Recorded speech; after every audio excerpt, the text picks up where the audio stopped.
The cardboard box slips from my fingers, photographs spilling across the weathered porch boards like scattered memories. My grandmother's face smiles up at me from a dozen different moments in time, while my cousin Bryce stands at the door, a stranger with a new key. "You can't be here anymore," he says, the words falling between us like stones. "This is my house now. I have the deed." I blink, certain I've misheard. For 3 weeks, I've scraped wallpaper, polished hardwood, and cataloged every treasured object in this farmhouse. I've spent my entire vacation restoring what Grandma Eleanor loved, my fingers raw from stripping paint, and my back aching from moving furniture. "What are you talking about?" The question comes out thin, barely audible above the autumn breeze, rustling through the maple trees Grandma planted when I was born. Bryce sighs like I'm a child refusing bedtime. "The property transfer happened months ago. Everyone knows that. Everyone except me." My mind reels back to the family dinner after the funeral. Aunt Patricia's voice had been warm honey when she'd squeezed my hand across the table. "Since you were closest to Grandma, would you mind helping clear the house? We're all so busy, and you've always had such a special connection to the place." Heads nodded around the table, Uncle Richard, Aunt Patricia, Rachel, and yes, even Bryce, all of them smiling their agreement when I volunteered to handle the cleanup alone. Not once did anyone mention the house no longer belonged to the family trust as we'd always believed. Not once did anyone mention it now belonged to Bryce. I don't understand. I straighten, gathering the scattered photographs with trembling hands. I've been working here for 3 weeks. I've been cataloging family heirlooms, restoring the original fixtures. "And we appreciate that," Bryce cuts in, not sounding appreciative at all. "But now it's time for the professionals to take over. The family decided it would be best if I handled things from here. You've done enough." The trembling in my hands stops. 3 weeks of painstaking work flash before my eyes, the kitchen cabinets I'd stripped and refinished to their original oak luster, the antique light fixtures I'd carefully rewired, the heirloom quilts I'd cleaned and preserved. I reach into my back pocket and pull out my restoration journal, every expense, every hour meticulously documented. "I've invested over $6,000 of my own money in this house," I say, my voice finding its strength. "I replaced the bathroom plumbing. I restored the original hardwood floors. I preserved every family photograph and document I could find." Bryce's expression doesn't change. "That was your choice." My fingers fumble for my phone, scrolling to Aunt Patricia's name. She answers on the third ring, her voice cautious when she hears mine. "Sorrel, dear. Bryce says the house is his. He's changing the locks." A pause. Then, "We thought it would be easier to just let Bryce handle it after you cleaned up." The words hit like a physical blow. "You knew?" My voice cracks. "All of you knew when you asked me to spend my vacation clearing out the house? Sorrel, try to understand. Bryce has such good plans for the property, and you were always so attached to all those old things. We thought—" I hang up before she can finish. The autumn sun slants across the porch, where I'd spent countless afternoons with Grandma Eleanor, shelling peas and listening to her stories. My entire savings account emptied into a house that was secretly given away. My vacation time spent honoring a grandmother whose memory the family had weaponized against me. The betrayal burns cold in my chest as I look up at Bryce, still waiting in the doorway that should have welcomed me home. They knew I would say yes. They knew I would pour my heart into preserving Grandma's legacy. They counted on it, and they used me anyway. 2 days later, the county courthouse looms before me. Red brick and white columns that once seemed dignified now appear imposing. Inside, the records clerk eyes me with bored indifference as I request the property transfer documents for Grandma Eleanor's farmhouse. "Transfer was finalized 6 months ago," she says, sliding a manila folder across the counter. "Pretty straightforward case." My fingers tremble as I open the folder. There it is, Grandma's signature, wavering but legible, transferring full ownership to Bryce Flint. The date stamps mock me. The 12th of February, exactly 6 months before she passed away. The room tilts slightly as I scan the additional notation at the bottom. Transfer, pursuant to family agreement. Transfer, pursuant to family agreement. Family agreement. The words burn into my retinas. I stumble outside, collapsing onto the courthouse steps. Morning sunlight slants across the town square, but a chill spreads through my body despite the warmth. The nausea rises in waves as the pieces click together, the family dinners I wasn't invited to, the hushed phone calls that stopped when I entered rooms, Aunt Patricia's calculated request for me to help clear the house. My phone buzzes with a text from Mrs. Winters, Grandma's neighbor. Contractors just arrived at Eleanor's house. They're measuring the rooms and talking about gutting the kitchen. Is that right? I scroll through Bryce's social media, finding what I feared: plans for Maple Creek farm stay, complete with modernized interiors and booking information. The historical farmhouse Grandma lovingly maintained for 50 years reduced to an Airbnb investment opportunity. My stomach lurches. They're erasing her, erasing us. Uncle Richard's house sits on a hillside overlooking the valley, its manicured lawn a testament to his successful accounting practice. I park my rusted Honda beside Aunt Patricia's gleaming SUV and Rachel's compact car. The gang's all here. The living room feels like a tribunal. Uncle Richard and Aunt Patricia occupy the leather sofa, while Rachel perches uncomfortably on an ottoman. I remain standing, surrounded by framed family photographs, holiday gatherings, birthday celebrations, reunions, none containing my face. This wasn't personal, Sorrel, Uncle Richard says, leaning forward with practiced composure. It was practical financial planning. Practical? My voice comes out steadier than I feel. Tricking me into spending 3 weeks and $6,000 restoring a house you'd already given away? Uncle Richard sighs. Eleanor needed convincing, but she eventually understood Bryce could make better use of the property. The tax implications alone. When did you decide? I interrupt. When did you all agree to keep me in the dark? Aunt Patricia fidgets with her pearl necklace. Sorrel, dear, you've always been so good with old things, so sentimental. We knew you'd want everything preserved exactly as it was. While Bryce has vision, Uncle Richard adds, investment opportunity, future thinking. Rachel studies the carpet, shoulders hunched, refusing to meet my eyes. So I'm the family fool? I ask, the silence that follows answering more clearly than words could. The sentimental idiot who would work for free, while Bryce prepared to profit? Uncle Richard's jaw tightens. He needs the investment opportunity. You just want it for sentimental reasons. The truth lands like a slap. They'd assessed our respective needs and judged mine worthless. Uncle Richard pulls out a folder identical to the one from the courthouse. Bryce has contractors scheduled next week. They'll be clearing out the remaining items. Those items include family heirlooms I've cataloged, I say. Grandmother's quilts. Great. Grandfather's handcrafted furniture. Letters from the 1802nd. Worthless junk, Uncle Richard dismisses with a wave. Bryce needs a clean slate. Aunt Patricia attempts her honey voice. Perhaps you'd like to choose 1 or 2 mementos. I spent 3 weeks preserving our history, I snap. I exhausted my savings restoring what Grandma loved. Your choice, Uncle Richard says, shrugging. And now I need to make something very clear. You'll be trespassing if you go back to the property. The implications ripple through me. No legal recourse. No way to recover my costs. The library expects me back Monday. My vacation time depleted.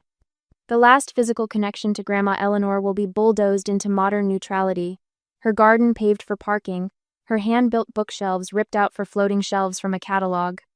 Don't make this difficult, Sorrel. Uncle Richard's voice hardens. The family has decided. I leave without another word, walking past the family photos that exclude me, through the front door nobody bothers to hold open. The evening air smells like coming rain as I slide into my car, hands shaking too badly to insert the key. Then I remember the box of Grandma's journals I'd rescued from the water-damaged corner of the attic. The leather-bound books chronicling 60 years of her life, tucked safely in my apartment because I'd planned to preserve them properly before returning them to the family collection. The collection that would now be discarded as worthless junk. As I drive home that night, clutching Grandma's journals to my chest at every stoplight, I face an impossible choice. Should I accept that the house is gone and preserve what little I have saved, or should I fight a battle against my entire family that I might not win? When family betrays you for money, is walking away sometimes the wiser path than standing your ground?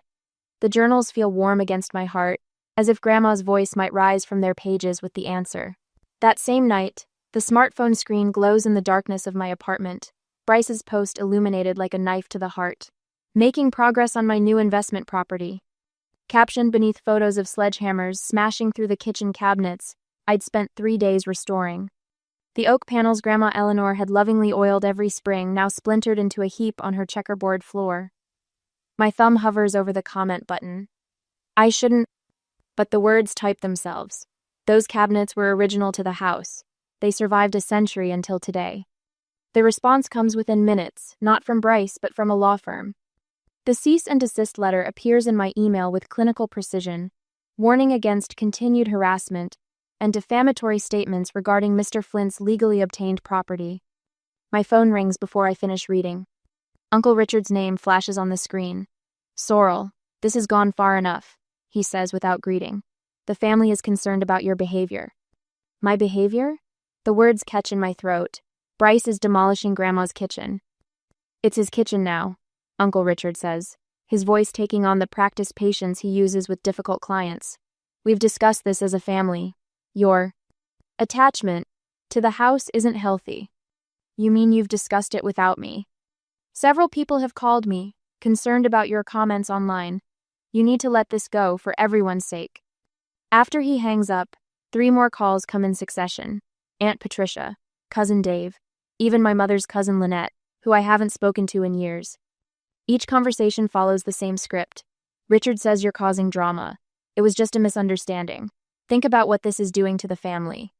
When the screen lights up with an estate sale announcement for Saturday, antique furniture and collectibles, everything must go. I throw the phone across the room. The morning brings no relief. I call in sick to the library, knowing I can't face the gentle inquiries from coworkers. Instead, I spread Grandma's journals across my apartment floor, 16 leather-bound volumes spanning decades. The spines crack reluctantly, as if protecting their secrets. Sleep becomes an afterthought. Coffee mugs multiply around me, leaving sepia rings on my hastily scrawled notes. I create a timeline on craft paper taped to my living room wall, every family event, every house renovation, every mention of who visited and who didn't. By Tuesday, my eyes burn from strain and lack of sleep. The library calls. My supervisor's voice carries concern I don't deserve.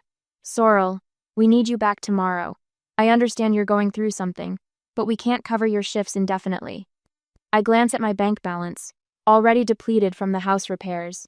A part-time archivist's salary barely covers rent, let alone legal consultation. The attorney I called yesterday quoted a retainer that might as well have been $1 million. "I'll be there, I promise," though my voice sounds hollow even to my own ears. A pattern emerges from the journals. March entries from 3 years ago.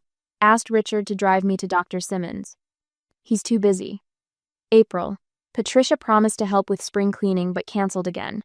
May. Called Bryce about fixing the porch step. He hasn't called back. And then always, Sorrel came today. She brought those almond cookies I like.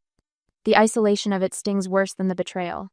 While I visited every week, driving the 45 minutes each way between shifts, the family who now claimed such concern had left Grandma to manage alone. Wednesday night, I find it, pressed between journal pages describing her garden plans, a dried lilac flower, its color faded to the palest lavender. A note in Grandma's careful script beneath it. "From the bush Sorrel and I planted when she was 10. She's the only one who remembers its story." The tears come then, for the first time since Bryce changed the locks. 2 days later, the morning sunlight illuminates Aunt Patricia's garden as I walk up her driveway unannounced. The irises along her fence came from Grandma's garden years ago, divided and replanted. Their genetics identical to the ones now likely trampled under contractors' boots. Aunt Patricia looks up from her weeding, her smile faltering when she sees the journal in my hands. "Sorrel, what a surprise. I was just about to call you." "No, you weren't." The words come out steadier than I expected. "But I'm here anyway." Her gloved hands fidget with the trowel. "Honey, I know you're upset, but the house is just a building. You need to move on." "It's not just a building." I step closer, feeling my spine straighten. It's her life story, and all of ours too. I open the journal, finding the marked page. "Bryce visited today." I read aloud. "First time in 2 years. All he talked about was what the property might be worth if I sold it." I don't think Bryce has ever looked past the walls. He sees money. Sorrel sees memory. Aunt Patricia's face changes as I turn to another flagged page. "Richard and Patricia came for Christmas dinner. They brought a man from the bank. They think I don't notice how they whisper when I leave the room. They don't realize how quiet this house becomes when everyone leaves, how it echoes with all the people who aren't here anymore. They indication." My voice breaks, but I continue. "Sorrel called to check if I needed anything from town. She's the only one who asks. The others just tell me what I should do. Aunt Patricia's face has lost its carefully maintained composure. She reaches for the garden fence to steady herself. I didn't know she felt abandoned, she whispers. You never asked. The realization hits me suddenly. I'm not fighting for ownership. I'm fighting for preservation of what the house represents. For the stories that would otherwise be hauled away with the furniture Bryce deems worthless. The next morning, Mrs. Winters appears at my apartment door. Grandma's neighbor of 40 years stands ramrod straight, despite her 86 years, a manila envelope clutched in veined hands.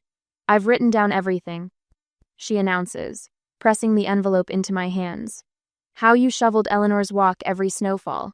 How you drove her to every doctor's appointment last year. How she told me she wanted you to have her grandmother's china cabinet because you were the only one who knew where it came from. My supervisor calls that afternoon. I have someone you should meet, she says.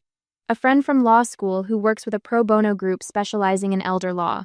They're interested in your grandmother's case. Row. For the first time in weeks, hope flickers. Where my family values property and investment opportunities, these strangers value history and relationships.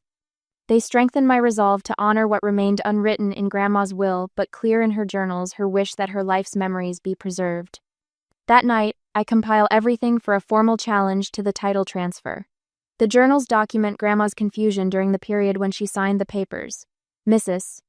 Winters' testimony confirms the pattern of neglect. My meticulous restoration log proves the investment I made in good faith. As I prepare to email the documents to the legal aid group, my phone chimes with a text from Rachel, who has remained conspicuously silent throughout the family drama. I need to talk to you before the hearing. I know something about the day Grandma signed those papers. On the confrontation day, the courthouse feels foreign yet familiar, like Grandma's house after Bryce gutted the kitchen. I stand at the podium, restoration journal open before me, my voice steadier than my hands. Your Honor, over 3 weeks I invested $6,000 and 200 hours restoring Eleanor Flint's historic farmhouse. I maintain unwavering eye contact with Judge Harmon, a man whose silver hair and weathered face remind me of the farmers who used to visit Grandma's porch.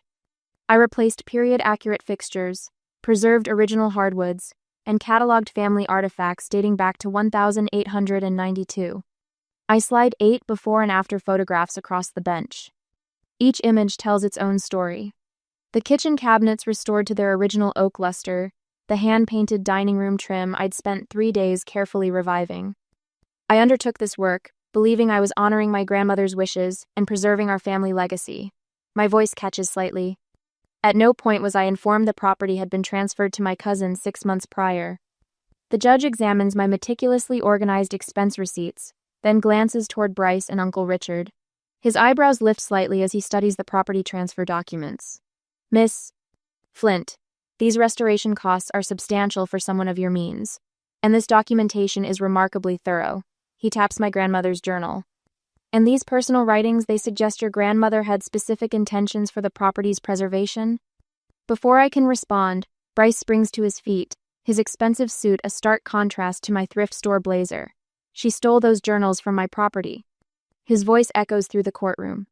Those are private family documents she removed without permission after the legal transfer. The outburst ripples through the small courtroom. From the corner of my eye, I spot Rachel shifting uncomfortably in her seat behind Uncle Richard. Your Honor, Bryce continues, my cousin is manufacturing a sentimental case because she's upset about not inheriting. That's not true. The small voice comes from the back of the courtroom. Rachel stands, her hands visibly trembling. I was there when Grandma signed those papers. Rachel's voice strengthens as she steps forward.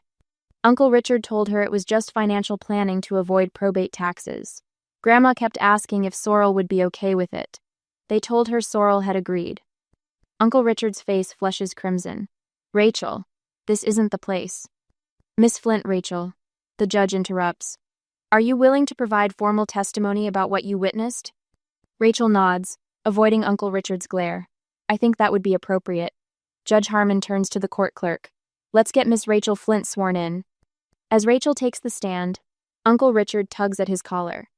The carefully constructed narrative begins crumbling around him, as Rachel describes how Grandma Eleanor had repeatedly asked about my approval before signing anything. When the testimony concludes, Judge Harmon removes his glasses, pinching the bridge of his nose. Miss Sorrel Flint, given these allegations of misrepresentation, I need to ask, do you wish to pursue complete nullification of the property transfer, or would you consider a compromise that preserves the historical elements of the home? I hesitate, my breath catching. Would fighting for full ownership honor Grandma's memory better, or would finding a middle ground that preserved the house's legacy be more in line with her wishes? Before I can answer, Mrs. Winters, Grandma's neighbor of 40 years, approaches the stand. Her testimony paints a vivid picture of the farmhouse's significance to our small community. That wraparound porch hosted the town's first civil rights meeting in 1963, she explains. The Flint farmhouse isn't just a family home, it's a landmark of our shared history. My pro bono lawyer, a former library patron who'd volunteered after hearing my story, presents my documentation next. My client's educational background in archival science and historic preservation makes her uniquely qualified to maintain this property's historical integrity. Even my boss from the library testifies about my professional dedication to preserving community history. In my 30 years as head librarian, I've never seen someone with Sorrel's commitment to honoring the past while making it accessible to future generations. The judge nods thoughtfully. The court recognizes a clear pattern of care and commitment on Miss Sorrel Flint's part, which stands in stark contrast to what appears to be primarily investment interests. My lawyer introduces one final argument. Your Honor, we believe this case also involves unjust enrichment. Mr. Bryce Flint has directly benefited from my client's substantial unpaid labor and personal financial investment, which has significantly increased the property's value. During the recess, Uncle Richard approaches me in the hallway, his confident facade now replaced with nervous energy. We should talk about settling this, he mutters. There's no need to drag this out. Nearby, Aunt Patricia speaks with the court clerk. I never knew all the details, she insists. Richard handled the paperwork. The final blow comes when Bryce's contractor takes the stand, confirming that many of the historical elements I'd painstakingly preserved have already been removed or destroyed. The original banister was torn out Tuesday, he admits, and the built-in china cabinet from the dining room is sitting in a dumpster behind the property. As the day's testimony concludes, Judge Harmon taps his gavel. I'll render my decision after reviewing all documentation, including Mrs. Eleanor Flint's journals. Court is adjourned until tomorrow morning. I gather my papers, the weight of Grandma's journals heavy in my hands. For the first time since this began, I feel something beyond betrayal, something that feels surprisingly like hope. Next day, the courthouse steps feel cold beneath me as Uncle Richard approaches, his shoes clicking with each deliberate step. Aunt Patricia hovers behind him, her fingers twisting her pearl necklace. Bryce stands slightly apart, arms crossed over his chest, jaw clenched. Sorrel. Uncle Richard's smile stretches too thin across his face. We should talk before we go back in there. I clutch my folder of documents closer. Days and nights of restoration journals, expense receipts, and before and after photographs press against my ribs like armor. The family has discussed things, he continues, lowering his voice to a conspiratorial whisper. We think we can find a compromise that keeps our private matters private. Aunt Patricia nods quickly. Family unity is what your grandmother would have wanted, not this public embarrassment. Public embarrassment, I repeat, tasting the words. Is that what you call the truth? Uncle Richard's eyes narrow. Consider your professional reputation, Sorrel. The library board includes several of my golf partners. Small towns talk, and being known as someone who attacks her own family over property. Over lies, I correct him, my voice steadier than my hands. Bryce steps forward, pulling a folded check from his pocket. $2,000. That's fair compensation for your time. Take it, and drop this nonsense. The amount hits me like a slap. $2,000. Less than a third of what I spent restoring floors he plans to tear out, plumbing he'll rip from the walls, fixtures I polished by hand. That's your idea of fair? The folder in my arm suddenly feels heavier with purpose. The bailiff calls us back inside before anyone can answer. The courtroom wood gleams under fluorescent lights as I approach the stand. Judge Harmon's eyes follow me, assessing. His silver hair catches the light as he leans forward. Miss Flint, I understand you wish to present additional evidence? My voice finds its strength in the quiet room. Yes, Your Honor. One by one, I place my exhibits on the table, the leather-bound restoration journal with dated entries and photographs, the stack of receipts, each one highlighting materials purchased with my savings, the contractor quotes showing what professional restoration would have cost. The wall of evidence grows, physical proof of every hour and dollar I invested, believing I was preserving family history. And this, I say, placing my grandmother's journal gently atop the stack, contains entries from the last year of my grandmother's life. I opened to a marked page and read her words aloud. The 15th of September. Sorrel spent the weekend helping me organize the attic. She understands why these things matter, the stories they tell. When I'm gone, she's the one who should preserve this place. Not to sell it, but to keep our history alive. The courtroom remains silent as I close the journal. Your Honor, my pro bono attorney says, rising to stand beside me, we've documented the extensive work my client performed under false pretenses.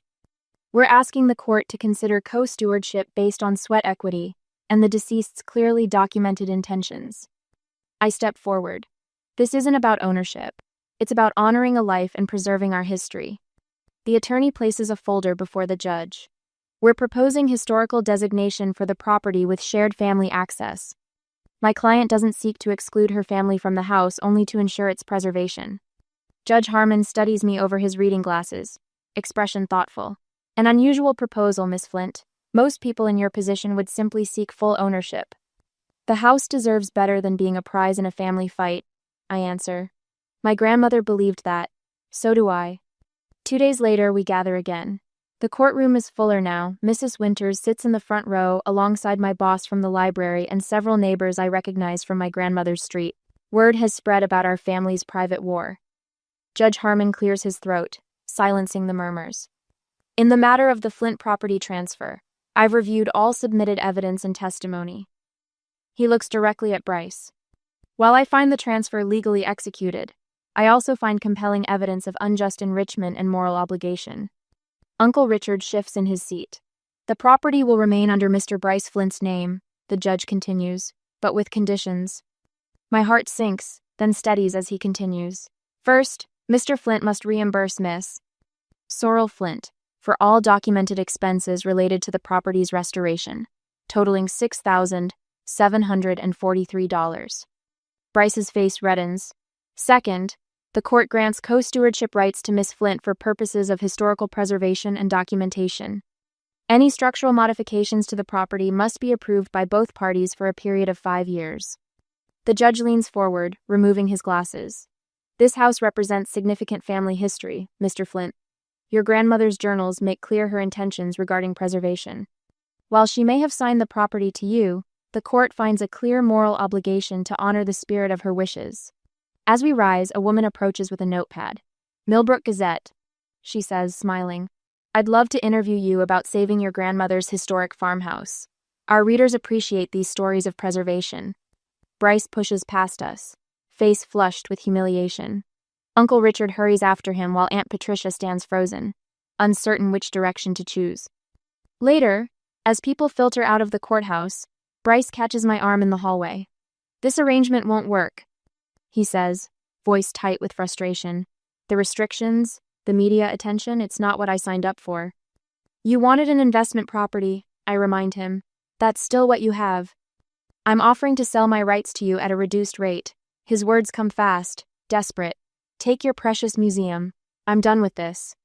The offer dangles between us. Everything I fought for suddenly within reach.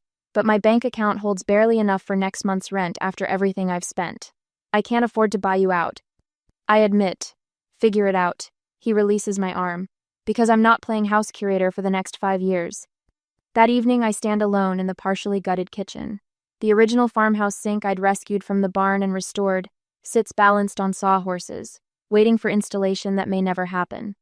My fingertips trace the worn edges, feeling the ghostly imprints of my grandmother's hands washing decades of family dishes. The walls around me, half stripped, half preserved, tell our story in layers of paint and paper. I press my palm against the oldest layer, exposed where Bryce's contractors began demolition. I don't have the money to save this house, but somehow, I can't walk away from the only walls that remember who we really were. The brass key slides into the lock with a satisfying click. 6 months after the courthouse battle, I push open the farmhouse door and breathe in the scent of beeswax polish and fresh paint. Light streams through windows I've spent weekends restoring, catching dust motes that dance above the refinished hardwood floors. Morning, Sorrel, Mrs. Winters calls from the kitchen, where she's arranging wildflowers in Grandma Eleanor's cut glass vase. Behind her, 3 volunteers from the Historical Society carefully hang framed photographs along the hallway. The school group arrives at 11. I remind them, my voice carrying a confidence that still sometimes surprises me. No longer the woman who dropped family photographs in shock on this very porch, I now move through these rooms with purpose, pointing out original fixtures and sharing the stories embedded in every corner.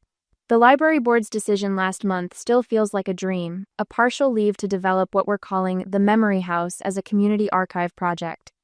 Every family deserves to have their history preserved, I told them during my presentation, not just the wealthy or famous.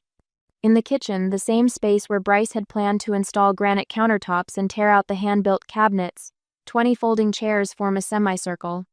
The worn oak table that's witnessed 4 generations of family meals now holds pamphlets about our community preservation initiative. I smooth my hand over its surface, feeling the slight depression where Grandma Eleanor rolled out pie crusts every Sunday. Is this where people will share their stories? Asks Deanna, one of the high school volunteers. This is exactly where people have always shared their stories, I answer, placing a vintage tape recorder at the center of the table. Now we're just making sure those stories get preserved. The front door creaks, and I turn to find Uncle Richard standing awkwardly in the hallway, a cardboard box clutched in his arms. I found these in the attic, he says, not quite meeting my eyes. Seemed like they belonged here. Inside the box, albums filled with photographs spanning 7 decades, each one meticulously labeled in Grandma's handwriting. Thank you, I manage, the words coming easier than I expected. When he leaves, I join the small gathering in the parlor, Mrs. Winters, the legal team that fought pro bono for our compromise, and 3 colleagues from the library who've spent weekends stripping wallpaper and cataloging artifacts. Look what I rescued, Rachel announces, pushing through the door with Grandma's maple rocking chair balanced awkwardly in her arms. Bryce had it in storage. I told him it was either coming back here or I was telling the newspaper about the missing journal pages. We place it by the window where Grandma always sat, angling it to catch the afternoon light. Jennifer from the legal team raises her teacup. To Eleanor Flint, who knew houses remember who loved them. We drink to that, teacups clinking in the sunlight. Later, as the first school group files through the front hall, their voices bright with curiosity, I stand on a stepladder and carefully mount a brass plaque beside the door. In memory of Eleanor Flint, because houses remember who loved them. The grant funding came through last week, making the community memory library official. I scan the faces of children settling cross-legged on the parlor floor for our first Storytelling Saturday program. Before we begin, I unfold the letter Rachel finally gave me last month. Thank you for fighting for something we didn't even know we were losing, she wrote in shaky handwriting. As I place Grandma's teacup back on the windowsill where she always kept it, I wonder about the memories in your own life. Are there places or things that hold your family's stories? And if they were threatened, would you find the courage to stand up for them, even when standing alone?